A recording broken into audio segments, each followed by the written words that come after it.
Mas magaling ang pag-ibig na nagbibigay buhay kaysa sa mga pagpapakita ng pagmamahal na nagdadala ng kamatayan.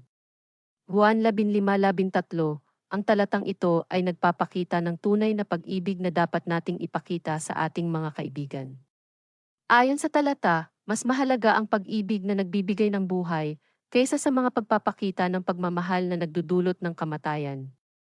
Ito ay nangangahulugang ang tunay na pag-ibig ay nagbibigay ng kabutihan, pag-asa, at kagalakan sa buhay ng isang tao, at hindi nagsasangkot ng anumang uri ng pagkakasakit o kapahamakan. Ang pagmamahal na may katangiang ito ay nagpapakita ng pagpapahalaga at pagrespeto sa ating mga kaibigan.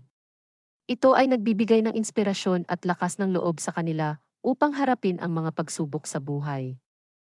Sa pamamagitan ng pagbibigay ng pag-ibig na may kabutihan at pag-asa, maipapakita natin sa ating mga kaibigan ang tunay